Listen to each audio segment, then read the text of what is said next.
In the summer of 2020, professional golf came back from a pandemic shutdown, and Bryson DeChambeau came back looking like a completely different person, 40 pounds heavier, averaging over 325 yards off the tee, and hitting the driver on holes where no one else even considered it. The golf world had opinions, plenty of them. Some were impressed, some were skeptical. A lot of people thought the whole thing was just a phase. And then Tiger Woods sat down at a press conference and said something that cut through all of it, something specific. Something that aged better than almost anything anyone said about Bryson DeChambeau during that entire time. And we'll get to exactly what Tiger said. But first, you need to understand who Bryson DeChambeau actually was before any of this started. Most people remember Bryson DeChambeau as the guy who got huge during COVID. But before all of that, he was already one of the stranger stories in professional golf. Physics major at SMU, he played with single-length irons, every iron in his bag cut to 37.5 inches, the same length as a 7-iron because he decided the math worked better that way. He approached the game like a problem to be solved, and a lot of people in golf found that deeply irritating. But it worked. He turned pro in 2016 and won 4 times on the PGA Tour in 2018 alone. He wasn't a long hitter by any means. Driving distance wasn't his thing. What he had was this almost obsessive precision. He'd calculated the angles and the numbers and figured out a method, and the method was producing results. Then the COVID shutdown happened, and Bryson DeChambeau made a decision. He'd looked at the strokes gained data and concluded that the single biggest advantage a golfer could create was distance off the tee. So he spent 3 months in quarantine doing one thing, gaining 40 pounds to swing the club faster than anyone alive. When golf came back, the numbers were real. He was averaging over 320 yards off the tee, hitting driver on par 4s that most players were attacking with a mid-iron. In July, he won the Rocket Mortgage Classic with a driving average of 350.6 yards, the highest ever recorded for a winner in PGA Tour history. The question everyone was asking now was simple: can he actually control that much power when it matters? That was the question Tiger Woods answered. In July 2020 at the Memorial Tournament, before anyone had fully processed what Bryson was doing, Tiger sat down in a press conference and said this: "He's gotten stronger, faster, bigger, and has created more speed. He's hitting it further, but let's look at the fact that he's hitting it as straight as he is. That's the part that's the most difficult thing to do. The farther you hit it, the more the tangent goes crooked." So, the fact that he's figured that out and has been able to rein in the foul balls, to me, has been equally as impressive as his gains off the tee distance-wise.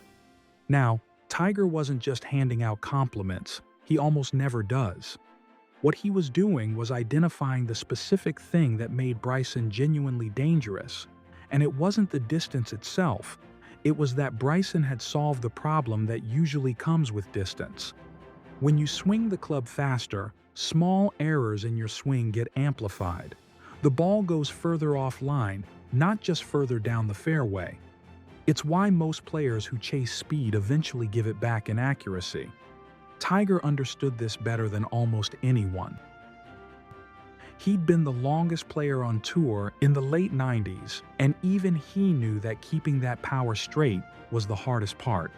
Tiger also added something worth noting. When he bulked up earlier in his own career, his goal was the opposite of Bryson's.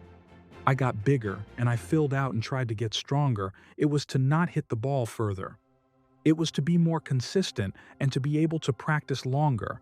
In fact, his driving distance actually went down.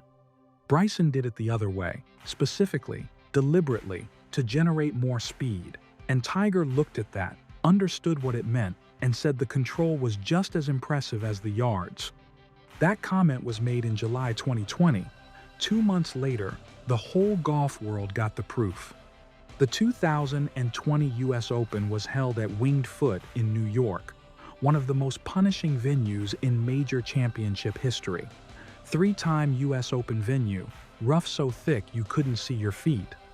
Narrow fairways, firm greens, and a setup specifically designed to make big hitters pay for missing fairways. The conventional wisdom going in was clear. Winged foot would stop Bryson DeChambeau. You had to keep it in the short grass. You had to be precise. That was what winged foot demanded. Bryson's plan, however, was to hit the driver on almost every hole regardless. Here's what happened.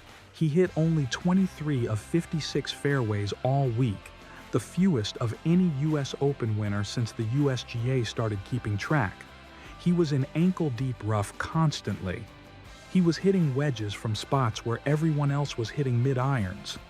And on the 9th hole Sunday, having just moved into a one-shot lead over Matthew Wolff, he hit a 375 yards tee shot and drained a 40-foot eagle putt to effectively end the tournament. He was the only player in the entire field to finish under par for the week. He won by 6 shots. Rory McIlroy stood in front of the cameras afterward and said, "I don't really know what to say because that's just the complete opposite of what you think a US Open champion does. Look, he's found a way to do it. Whether that's good or bad for the game, I don't know." Rory wasn't saying it the way Tiger said it. There was no admiration for the mechanics, no breakdown of why the control was impressive. It was more like someone watching something they couldn't explain and didn't entirely want to accept. But that reaction, in its own way, proved Tiger's point. The golf world had just watched Bryson do exactly what Tiger said he could. After winged foot, everyone wanted a piece of what Bryson had done. Rory started working on swing speed. Tony Finau experimented with it. The governing bodies got so spooked that by 2022, the USGA introduced a local rule allowing tournaments to cap driver shaft length, a rule that existed, essentially, because of one person.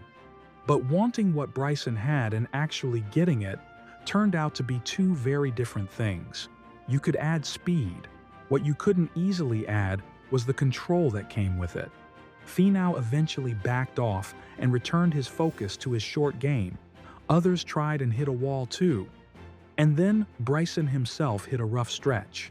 He joined LIV Golf in 2022, his world ranking dropped, and the doubts started creeping back in. Some people began to wonder whether winged foot had just been a product of favorable circumstances. Maybe it wasn't repeatable. Maybe it was a one-time thing.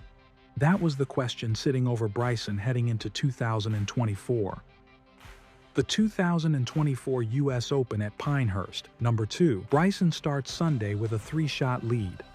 Rory McIlroy, still searching for his first major in nearly a decade, fights back until they're essentially level heading to the last hole. And then Bryson pulls his drive way left. He's got tree limbs in his way, a root near his ball, no clean path to the green. He punches out sideways into the front bunker, 55 yards from the pin, needing a par to win the US Open. What happens next is the kind of thing that gets remembered. He holes the bunker shot to tap-in distance. McIlroy, who had missed 2 short putts late in the round, watches from the scorer's hut. Bryson makes the putt. He wins by 1. He later calls it the shot of his life. And walking off that 18th green, he takes off his cap and points to the pin on the back of it. A silhouette of Payne Stewart, his fellow SMU alumnus, whose iconic par putt on that same 18th hole had won the US Open at Pinehurst exactly 25 years earlier. With the victory, Bryson DeChambeau joined Jack Nicklaus and Tiger Woods as the only 3 players in history to win a US Amateur, an NCAA championship, and a US Open. 3 players in the entire history of the sport. Now, let's go back to what Tiger said in July 2020.